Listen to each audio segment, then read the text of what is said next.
The navigation computer screamed warnings as Captain Marcus Reed fought against the dying controls of his exploration vessel.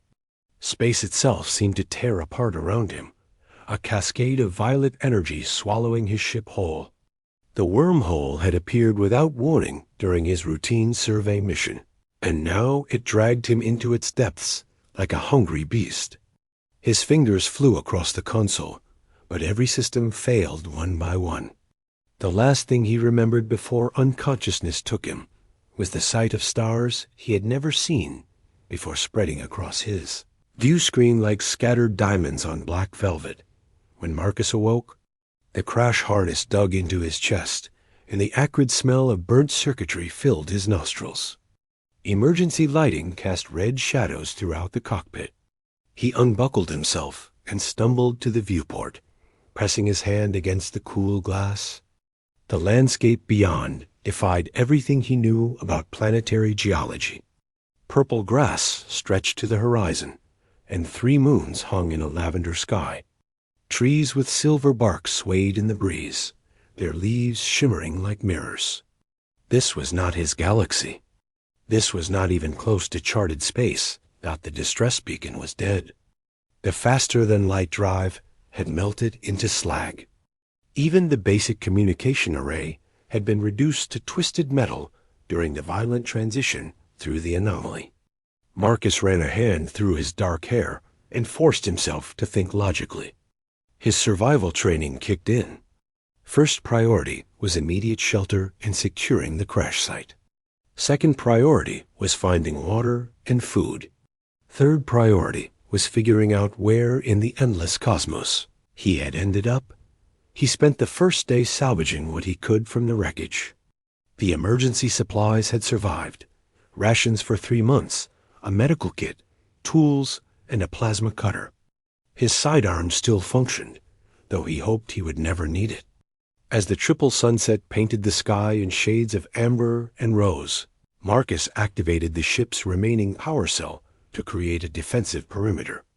Then exhaustion claimed him, and he slept in the pilot's chair with his weapon close at hand. The sound of voices woke him at dawn.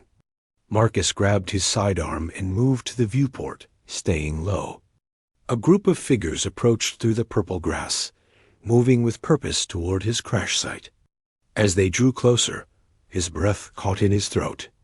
They were humanoid, but distinctly alien.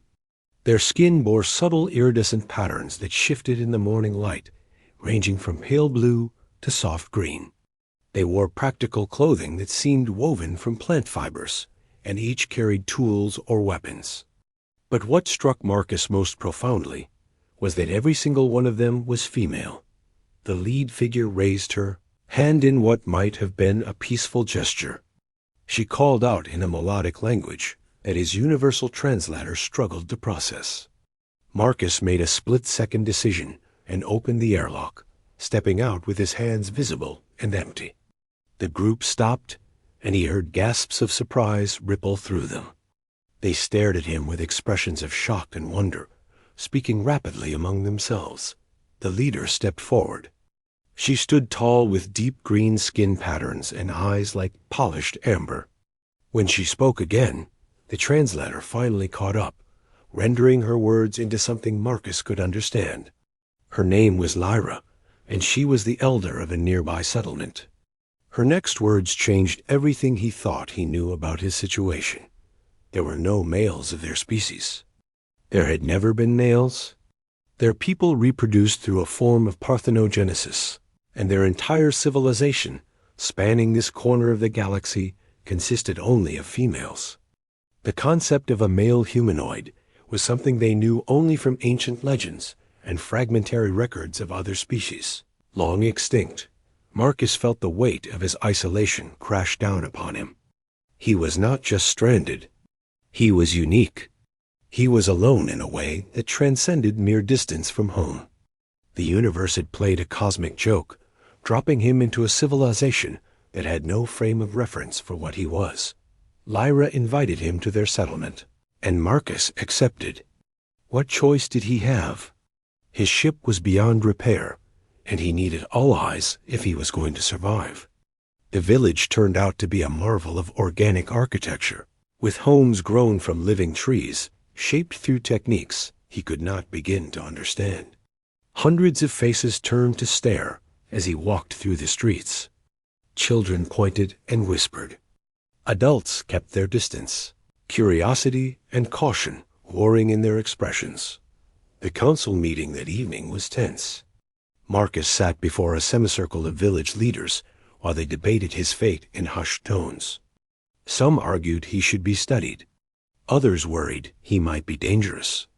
A few suggested he was a gift from the stars, something precious that should be protected. Throughout it all, Marcus maintained his composure and answered their questions honestly. He told them of Earth, of humanity, of the vast galaxy he had come from, where males and females existed in equal measure. They listened with rapt attention, and he saw their worldview expanding with every word. The decision came at night. Marcus would be granted sanctuary. In exchange, he would share his knowledge and help the community with tasks that required his unique physical capabilities. The settlement had been struggling with heavy construction projects and repairs that taxed their population. Marcus, with his greater muscle mass and different skeletal structure, could provide assistance that would benefit everyone. Weeks turned into months. Marcus learned their language properly, discarding the imperfect translator. He learned their customs, their history, their dreams.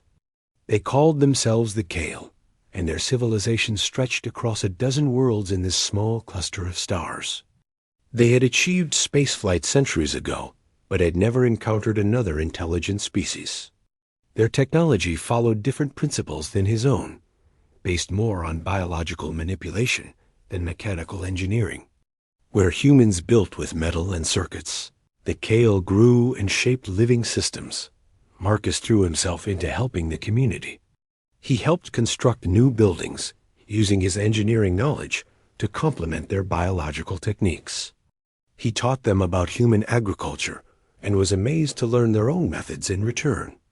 He shared stories of Earth, of oceans and mountains, of cities that scraped the sky and machines that could cross continents in hours. In return, they taught him their arts, their sciences, their philosophies, but isolation gnawed at him during quiet moments.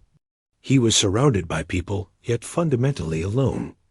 Every interaction reminded him that he was different. The Kale found his presence fascinating, sometimes uncomfortable. He represented biological concepts they had only theorized about. Some viewed him with scientific interest, others with something that might have been fear. A few rare individuals looked at him with open friendship, willing to see past the strangeness. One such friend was Nia, a young scholar who studied ancient texts in the settlement's library. She sought him out regularly, hungry to understand his perspective. They would sit for hours discussing philosophy, comparing their species' approaches to ethics and meaning. She told him about Kale history, about the great philosophers and explorers of their past. He told her about human achievements and failures, about wars and peace, about the constant struggle to be better than their base instincts. Through Nia, Marcus learned something crucial. The Kale archives contained references to an ancient structure located in the mountains, far to the north. It was called the Gateway of Worlds, built by a precursor race that had vanished millions of years ago. The structure supposedly had the power to open passages between distant points in space. It was dismissed as legend by most scholars, but Nia believed there might be truth beneath the myth. Hope ignited in Marcus like a flame in darkness. He approached Lyra and the council with a proposal. He would lead an expedition to find this gateway. If it existed and could be activated, it might be his path home. If not, at least he would have tried. The council deliberated for days before agreeing. They would provide supplies and volunteers for the journey. Nia immediately insisted on joining, and several others stepped forward as well. The expedition departed on a cool morning 6 months after Marcus had crashed. They traveled through landscapes of impossible beauty, across valleys where crystalline flowers sang in the wind, and over ridges where the rock itself seemed to pulse with inner light. The journey took weeks, but Marcus felt more purposeful than he had since arriving. He was taking action, moving toward a goal rather than simply existing. They found the gateway exactly where the ancient texts indicated.